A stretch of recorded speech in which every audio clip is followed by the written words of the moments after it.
While objectives are a key component of every exercise, each exercise will have a unique purpose. Therefore, there are important considerations for developing objectives within each type of exercise.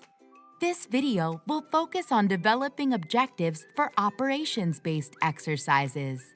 It will discuss the structure of an objective and how to develop an objective for each type of operations-based exercise. The structure of an objective. As a review, an exercise objective is the distinct outcome a jurisdiction or organization wishes to achieve and should be specific, measurable, achievable, relevant, and time-bound or SMART. Referencing plans such as the Integrated Preparedness Plan or IPP or other documents can assist in choosing the preparedness priority to be exercised. Once the priority is identified, referencing FEMA's core capability development sheets can provide a starting point for writing the objective.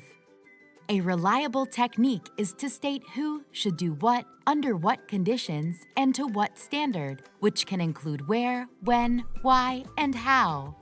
Each objective will also have a defining verb that communicates what level of action is expected in the exercise. The verb will vary depending on the purpose of the exercise.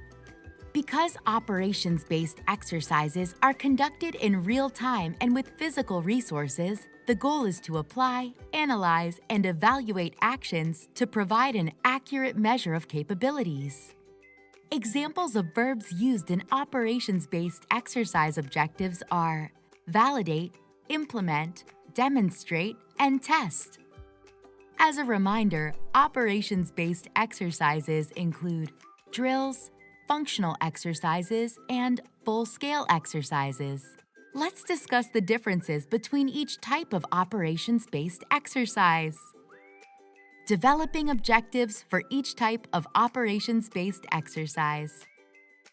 Let's follow Central City as they continue their shelter management exercise series by progressing to operations-based exercises. The shelter management plan has been developed and improved as a result of the previous discussion-based exercises. Now they are ready to validate the improvements to the plan during operations-based exercises. Drills are used to validate a single operation or function, such as evaluating a new piece of equipment or verifying new procedures. The expected outcome of this drill is to verify the process of registering new evacuees at a shelter according to their updated shelter management plan.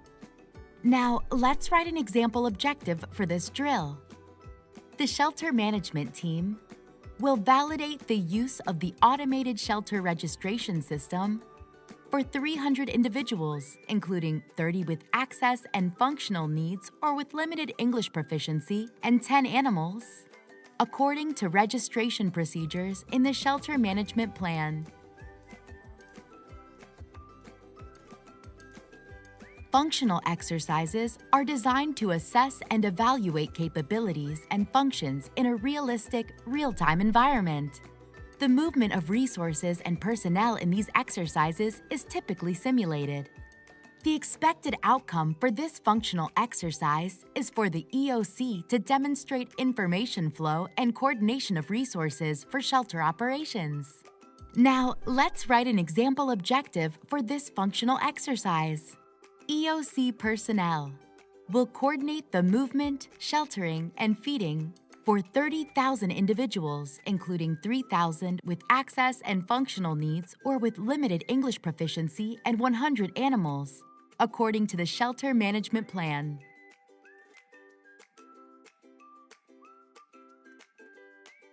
Full-scale exercises are the most complex and resource-intensive of the exercise types.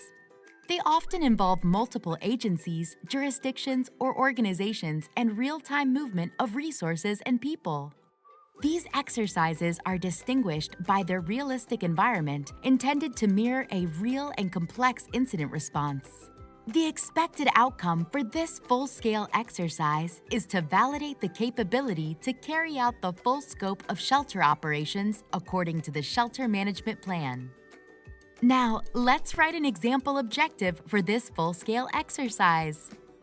Organizations involved in shelter operations will demonstrate opening and operating 3 shelters for 12 hours for 150 individuals, including 30 with access and functional needs or with limited English proficiency and 10 animals, in accordance with the Shelter Management Plan.